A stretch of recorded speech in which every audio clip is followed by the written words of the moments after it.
Okay, so I got the basics of this feature coded up. Still some things to add, like retrieving the version, get the last version, things like that. But this is an API that hopefully you'll see how it's useful in a minute here.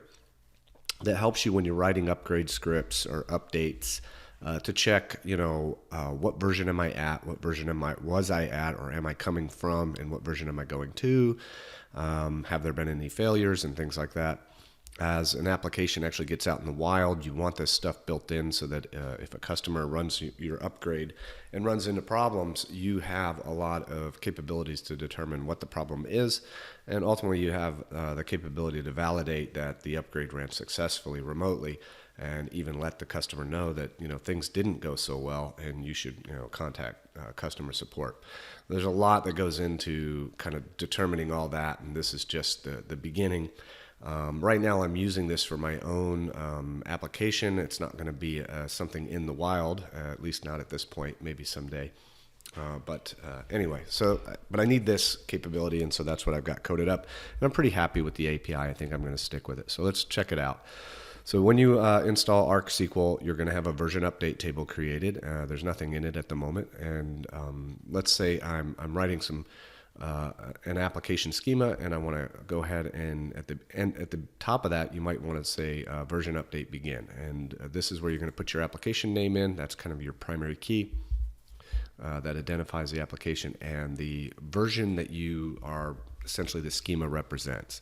And so let's go ahead and run that and see what we get in our version update table. So here we've got a record for foo, that's our item. Version is currently 0. We're coming from version 0. We're going to version 1.01, and our update has started.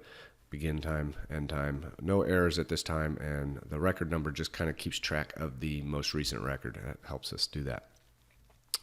IDs auto increment off of a sequence and a trigger. So you can't run that again. Well, actually, you can run it again, and it will update this record to failed because it'll see kind of an orphan record and start a new record. So we don't want to do that. Let's go ahead and, somewhere down in the code, we hit an error. It's not a fatal error, but we want to just record that, there was some sort of error that occurred during the upgrade. It doesn't give you a lot of details. Logging and things like that are coming. But if we look at our version update again, we can see now that the error count is there. And then at the end of it, we could, check if there's any errors. We could decide whether we want to fail or succeed. In this case, I want to go ahead and update success. If we look at version update, we can see that status is success. And so this gives us a little history of what happened. You could run this again. It doesn't, there's no key on unique versions or anything like that. You can pretty much do anything you want. But it helps you during your upgrade scripts, or during the scripts, you can check, the from version, the to version, what the status is, and things like that. And it gives you a little history as far as how long things took to run. So it's just very basic, but very useful and very necessary if you're going to manage your schema using your own API or the ArcSQL API. It's going to be really helpful during your upgrades to, say, hey, I'm going from this version to that version, therefore I might need to do this.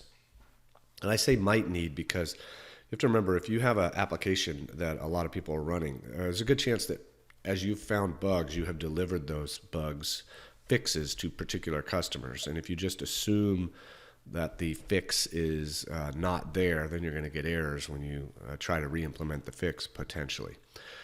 It's always best to try as much as possible not to rely on version numbers and just rely on state. Just look at the system, query the state of the system. Does this exist? Is this there? If not, fix it. And try to think of all the things that people can do to mess things up, and all the different areas that things can fail, and just write your stuff so that no matter what happens, it ultimately gets to where it needs to go, does it without triggering errors. Maybe it logs issues like, hey, I expected seed data to be in this data table, but it was all gone, so I added it all back just to let you know, that kind of thing. So that's what I've added. I'll be adding some more stuff probably later, but I'm going to push this out to GitHub because it seems stable. And you can begin using it if you want, if you're working with Oracle, doing Oracle application type development. All right, thanks.